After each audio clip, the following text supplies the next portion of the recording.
What is going on YouTube? What is going on collectors? Welcome to another episode of Comic Card Checklist, where I provide you guys a checklist in the description.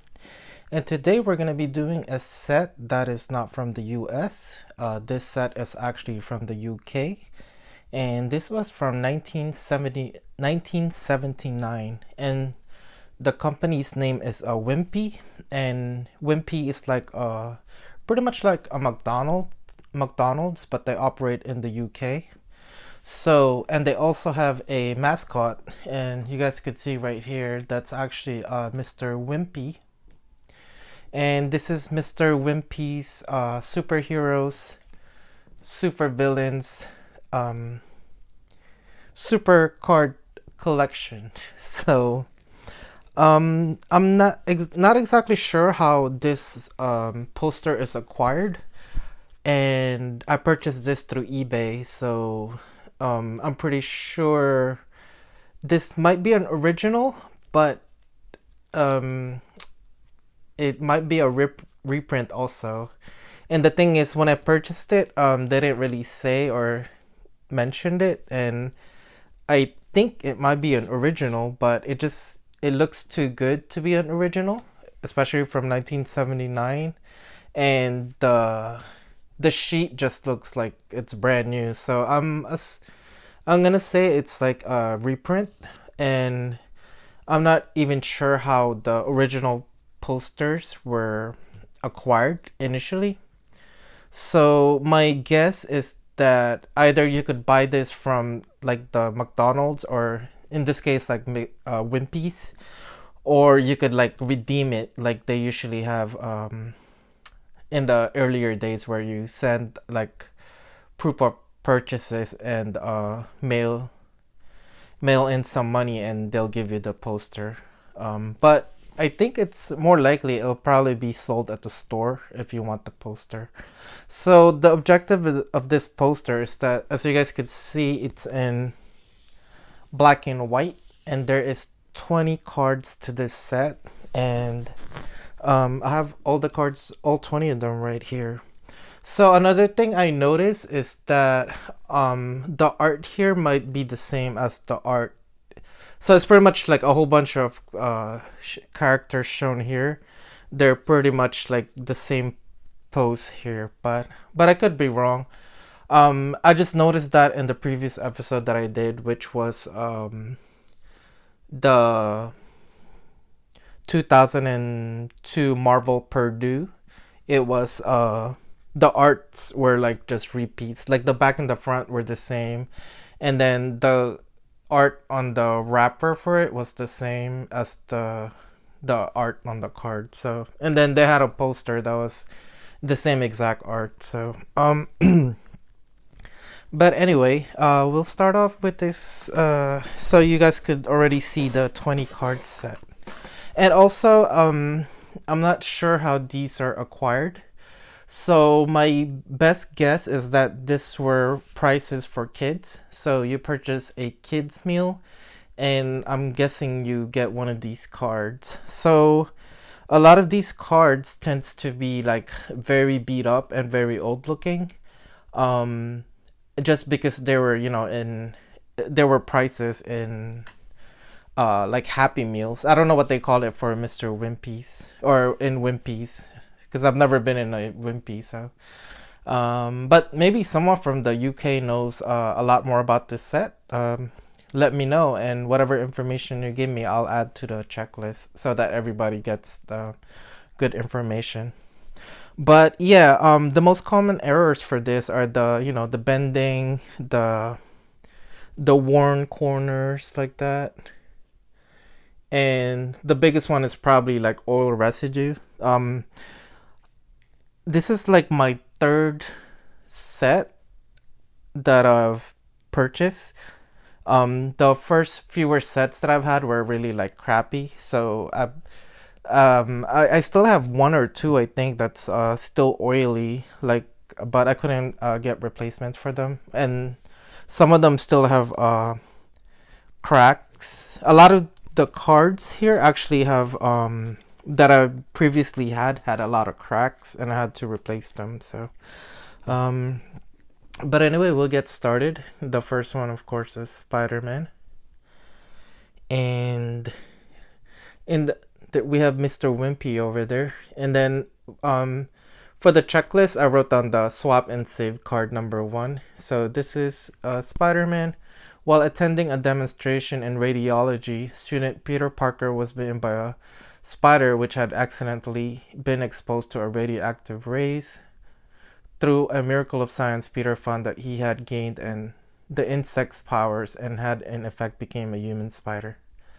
So 1979, Wimpy, the home of the hamburger.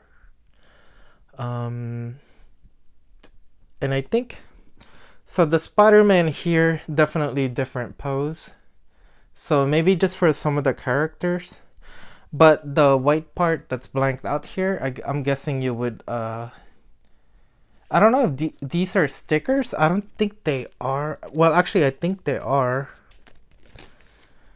Um,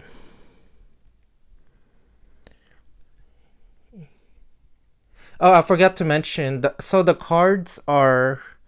I'm just gonna say 20 point as well, and they are 2 by 3 inches. And I think these are supposed to be stickers that you could detach and then attach to the poster, but I am definitely definitely not gonna do that. That decreases the value of this card by a lot. So there we have Spider-Man. Then we got Hulk, and this one in the art it's the same exact one. Usually they do like a mirror image so that it looks like it's a little bit different, but oh wait, it is different. Because his arm is raised there, and this one it's just never mind. So maybe it is all different art. But anyway, this is number 2, and like I was talking about earlier, a lot of the cards I've seen have that residue. I'm assuming it's from oil. So and I guess that's how you know it's a real card and not just like copied, I guess. The Incredible Hulk, caught in the heart of a nuclear explosion, victim of gamma radiation gone wild, Dr. Robert Bruce Banner finds himself transformed in times of stress into 7 feet 1,000 pounds of unfettered fury. Virtually indestructible, the most powerful creature ever to walk the earth. And he goes right there. Then we have the thing. And I don't see any like signatures anywhere, so definitely no artists were given credit for whoever drew this art. So we have number 3's the thing. While braving the unknown terrors of outer space, Ben Grimm, together with 3 others, was blasted by cosmic rays and changed into something more than merely human. He became one of the Fantastic Four, possessing immense strength. His orange skin is impervious to bullets, knives, and other villainous weaponry. It's like 3 out of 3 characters who have so far got their powers via the help of radiation.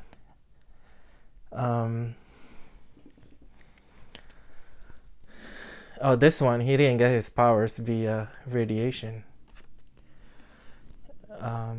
A Silver Surfer, to stop the destruction of his home planet of Zenla, the young Norrin Rad became the Silver Surfer as a sacrifice to Galactus and the Planet Devourer. He rebelled against Galactus, and as a punishment was bound to the planet Earth as restless, streaking cosmic stranger from the farthest reaches of space. As a restless, streaking cosmic stranger from the farthest reaches of space. Okay. Let's just say he travels, and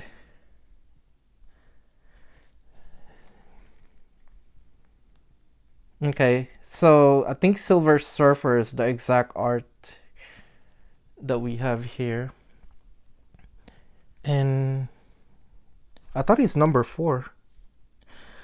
Oh, I guess this is not in order. Number 4. Oh, number 4 is over here. I thought the poster would have been 1 through 20, but I guess it's not in order. So we got Thor looking buff. And this was before Chris Hemsworth era, so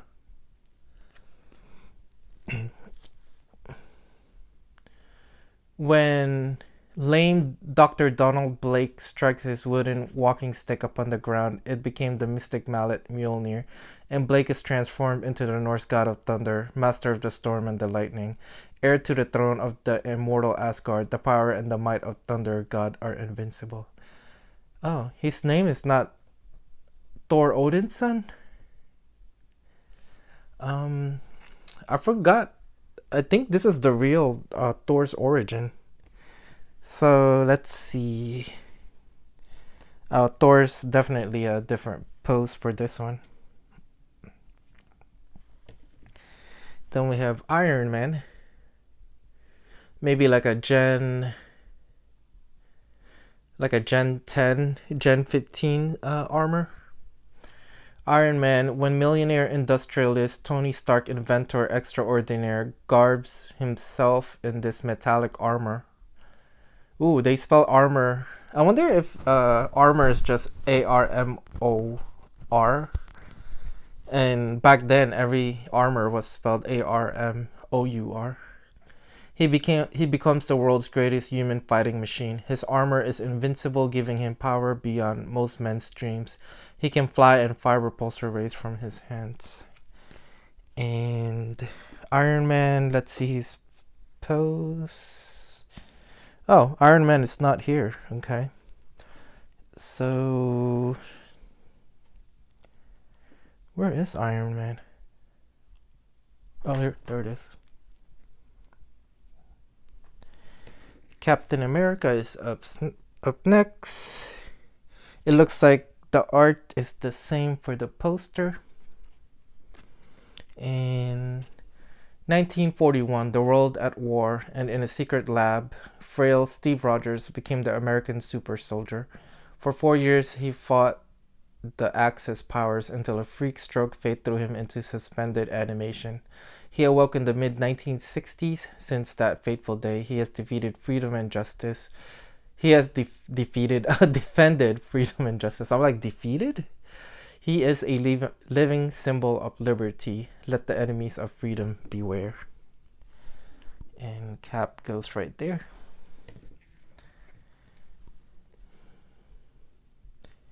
Here is Green Goblin. Is he damaged?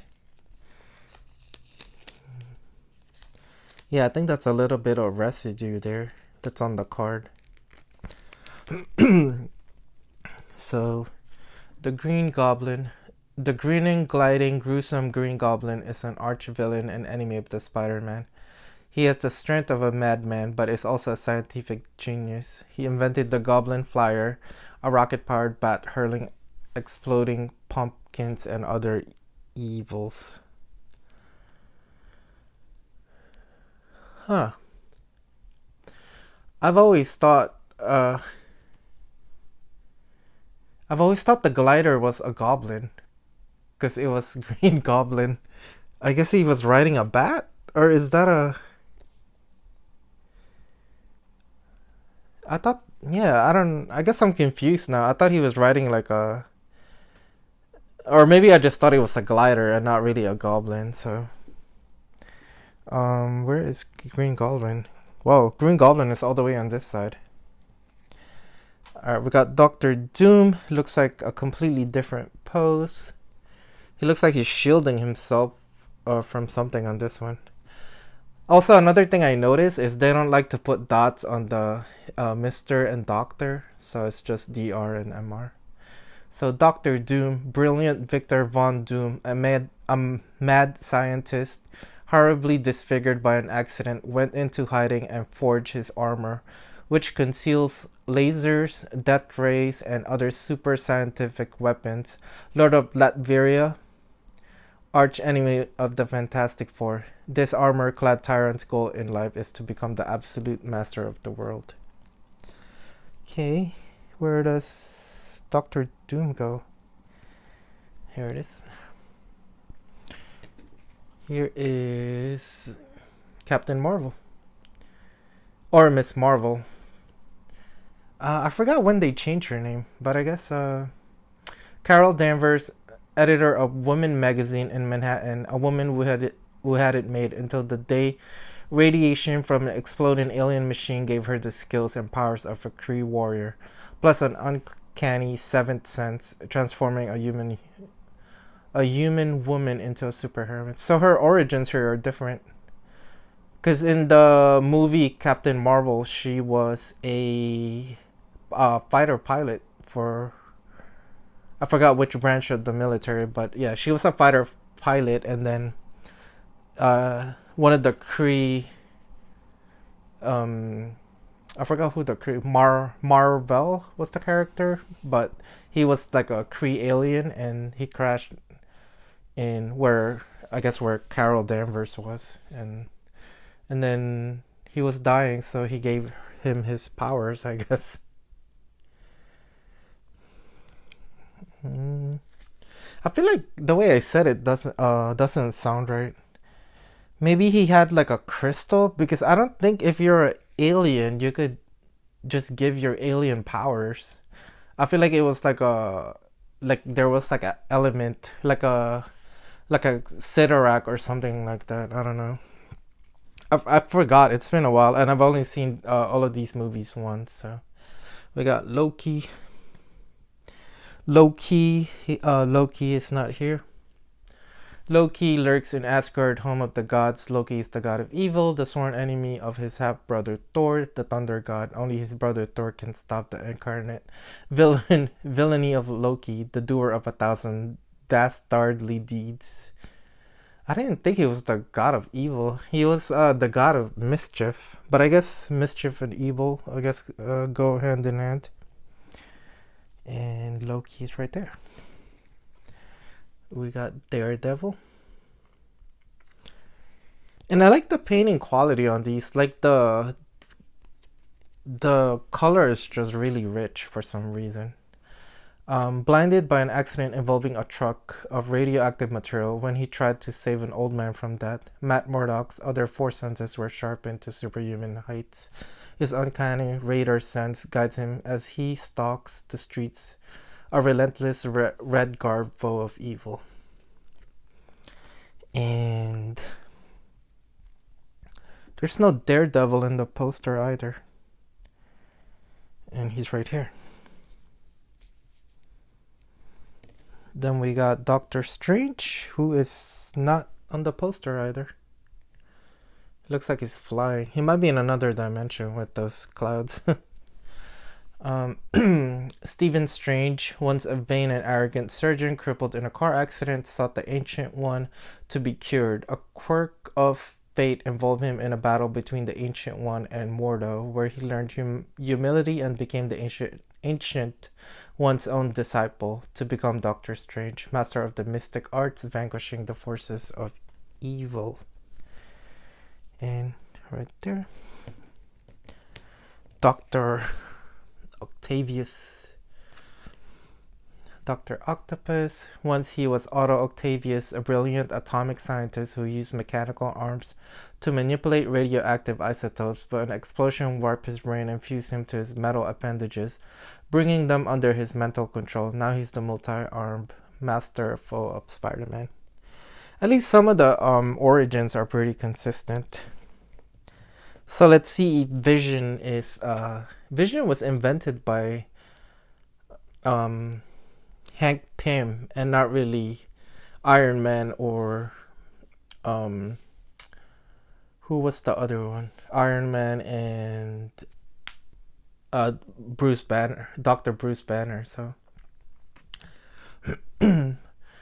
as solid as diamond 1 minute and the next as intangible as thought itself, able to alter his body density to become the super heavy or super light as a mist. The Vision is not human, he is an android, constructed by the evil robot Ultron 5. The Vision is a member of the Avengers. Oh yeah, he was... I forgot about that. Yeah, he was made by Ultron because Hank Pym was made Ultron, and then Ultron became bad. But Ultron was supposed to the bad the bad guy accidentally make a good guy, but the good guy made a bad guy. So, is that how it went? I forgot. I forgot, but I guess.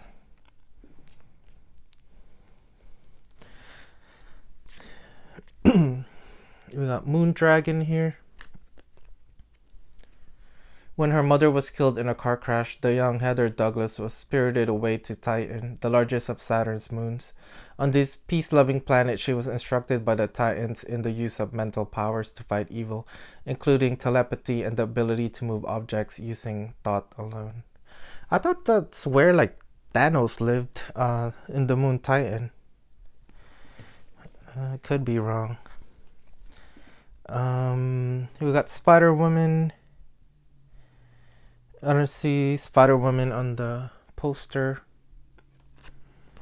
Let's see what it says about her. The young Arachne was taken by her father to the High Evolutionary, a brilliant scientist who, by means of his evolutionary accelerator, was able to artificially evolve animals to humanoid form. By adopting his techniques, he managed to give Arachne superpowers just like Spider-Man. Arachne? Is that like a nickname? And I think we are down to number 17, 18. This is Hawkeye. There was a time when Hawkeye himself was a foe of Iron Man and the people of the arch-criminal Swordsman. He later reformed his ways and became a member of the Avengers.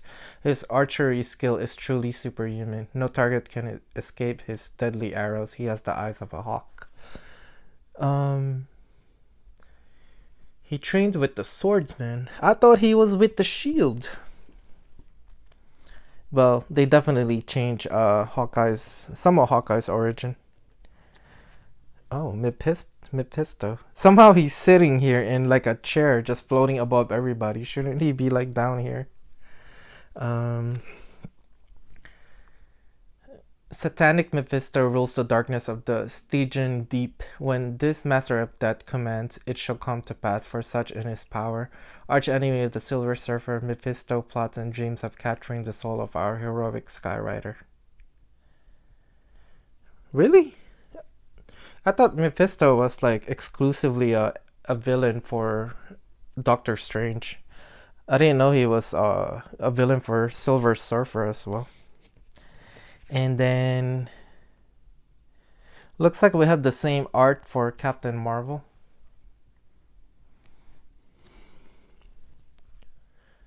Born on the warmongering planet of the Kree, Captain Marvel first came to Earth on a mission to conquer the planet. Recognizing evil, he thwarted a plot against the Supreme Intelligence, and as a reward was granted permanent superpowers. He is now a heroic guardian of Earth, a foe of villainy. Okay. And it's right there. And I guess that is it for this episode. Let me know if I missed anything. And as always, like, share, and subscribe. And I'll see you guys on the next episode. Bye.